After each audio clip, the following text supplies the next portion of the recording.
Салом алейкум ба ҳама дӯсту бародаро, хуш омадем ба канали Азам блог. Ман ҳастам бо шумо чун ҳар вақта Азам Тавоев. Видеоролики имрӯзаи мо дӯстон дар бораи кудаконе меравад ки ин кудако аз дигар кудако куллан фарқ доранд. Марҳамат дӯстон, видеоролика тамошо мекунем. Аммо пеш аз видеоролика сар кардан ба канал ҳатман подписатсия карда зангулачаро пахш намоед, то ки аз баромади видеои ояндаи мо бохабар бошед, чунки дар оянда шуморо видеои беҳтарин интизор аст. Дӯстон, видеоролика сар мекунем. Тайёред? Рафтем.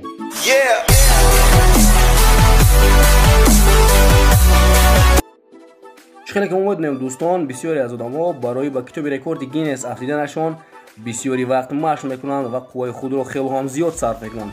این دختر باشد در سن 10 سالگیش با کتاب رکوردهای گینس درآمد. میدونیم برای چی؟ برای اینکه این دختر در 52 دقیقه توانست 500 تا اجرام کند. اما این دختر در این نایستاد. این دختر در سن 13 سالگیش توانست 2 ماشین را با تراس بکشد که وزن آنها قریب 2 تنی بود و به غیر از این او با دستایش راست می‌ایستاد و با پایش با نیزه تیر می‌زد و این تیر او به نشانش می‌رسید. کسی که میگوید که این دختر نه آنقدر دختر خودداد است، مرحمت یکی از رکوردهای او را تکرار کند. یان درینوک، این کودک در سن 7 سالگیش 50 کیلوگرم وزن داشت و پدر و مادر این کودک میفهمند که کودکی آنها از دیگر کودک‌ها کلاً فرق دارد، چون که این کودک در سن 9 ماهگیش قوطی را برداشت که وزن این قوطی تقریباً 5 کیلوگرم بود و بعدا این کودک در سن 7 سالگیش قوای خودش را میفهمد و این قوایش را در راه خوبی صرف میکند. او با پدر و مادرش برای کارهای خانه خیلی هم یاردم زیاد میرساند و در سن 8 سالگیش او توانست که یک ماشینی که وزنش 2.5 تن است او را بکشد. این دختر باشد دوستان، این دختر در هندوستان زندگی میکند.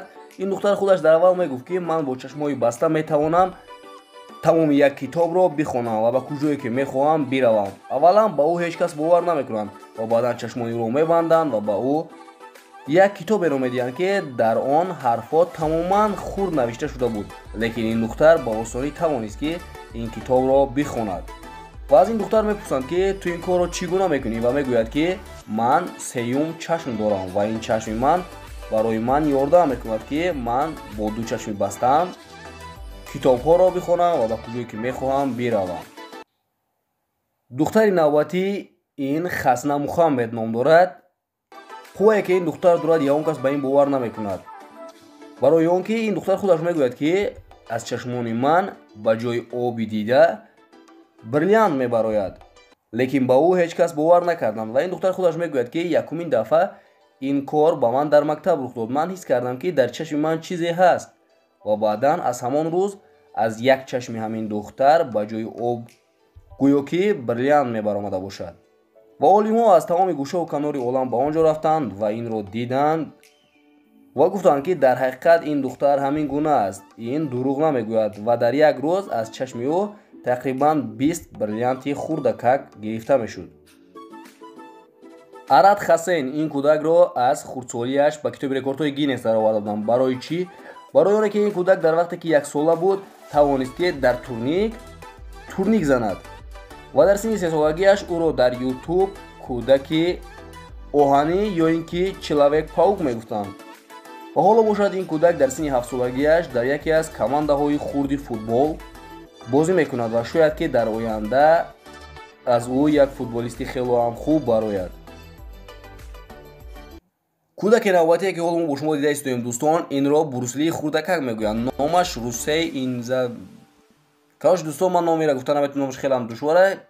وابشیم این کودک در سن 6 سالگیش در کتاب رکوردهای گینس درآمد و همه او را بروسلی خردکک میگویند، برای آنکه تمام کارهایی که بروسلی میکرد این کودک به خوبی کرده میتواند.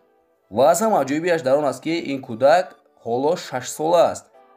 این کودک از خردیش با مشق مشغول می شود و حالا باشد در بسیار کینوها اشتراک میکند. و دوستان با همین ویدیو را اگر دوستان شما خواهید که من قسم دی همین رولик را ببرم در کامنت‌ها نویسید، ما حتما میبریم. خیر دوستان، تا ویدیو آینده در پناه الله باشید.